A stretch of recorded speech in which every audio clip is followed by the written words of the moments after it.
Yeah, T, I got one for you. You were battling with Liz all night in this one. You still finished with 13 rebounds. What are the challenges of playing against her and battling with her down low for an entire game? It's she's one of the more physical post players. I didn't know I said this in my head. She's one of the more physical post players in the league, so I knew going in, it was going to be a rough game. But I just couldn't let what she does get to me mentally. So I feel like I did fairly good. It was a hard fought game, both ways. So I knew that I had to limit her for the good of my team, and I couldn't let her go out and have a spectacular night. I'm not going to stop her, but I can try my best to limit her on what she's normally doing. I remember earlier this season you talked about working on timing on offense with screening and cutting and things like that. Her defense is really solid. Did you have to focus on that kind of stuff in particular in this one? For sure, because she's long. She's a long player, so she takes up a lot of space when she has her arms out. So I just have to, try to move her out, move her up from normally where I'm standing or normally where she's sitting. So that's kind of what I had to do today. Lindsay, I know you just got here. Can I go for you now, or are you reading the box score still? No, you're all good. Okay. You had some big scoring games, big games recently. Do you sense something clicking in your game in these last couple of games that's allowing you to put up all these big numbers? Yeah, I think just getting comfortable and just having confidence. My teammates give me confidence. My coaches give me confidence. So it's just about going out there and playing as well as I can and playing as hard as I can always. Some injuries have forced you guys to go with some smaller lineups or some three-guard lineups that often features you. Do you like those kind of groups, and do you feel like playing with those speedier groups allows you to play a little better? Yeah, I think so, because I think for us, anyone can push it up, whether it's me, Kelsey, Tiff, D-Rob, when she comes back, and even Torres. So we definitely enjoy that, and just allows us to flow a little bit better and just kind of get into things quicker.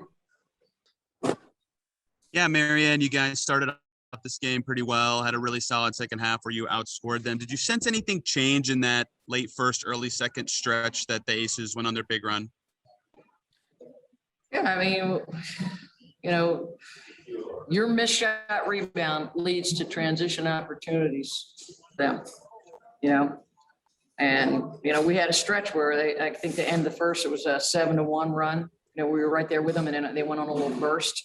And then we started the second and really had a hard time getting any traction. They went on I want to say it was an 18-4 run. We just hit a lull.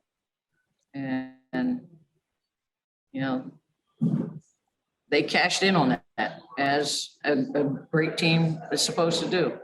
We're going to look at film and just see where we can improve and what kind of problems we had with that. But that stretch offensively was not good for us. Most of the rest of the game, most of the rest of the game I thought was okay, but we just had that stretch that was, devastating. You've praised Lindsay often this season, and she came in and started that second half and played well with that starting unit. What did you think of her playing with that group, and how do you feel like she's done recently? It feels like from watching that she's been in more of a groove these last couple games. Lindsay's a very, very smart player. And I think she's one of those people that flies under the radar. Like, some people don't appreciate what she does. One of the reasons we acquired Lindsay is because we very much appreciate what she does. She knows every play. She knows where everybody's supposed to be. She's a true point guard, and she's added a dimension of shooting to her game that she needed to add, and it's gotten better with the three. And I think that's just getting in the gym and getting reps and being confident and having the coaches tell her, be a shooter. I've always liked Lindsay Allen, and I told her that, going back to her days at Notre Dame, her senior season, she had a really good senior year. And so we're fortunate to have her because, as fate would have it today, D-Rob goes down. And so you want somebody that you have full confidence in, and the team does, the coaches do. And she's playing well, and, she's made the most of the opportunity to get minutes and do something with them. So I'm happy for her, and I'm glad for us that we've got a player of her caliber that was available as a backup. Thank you.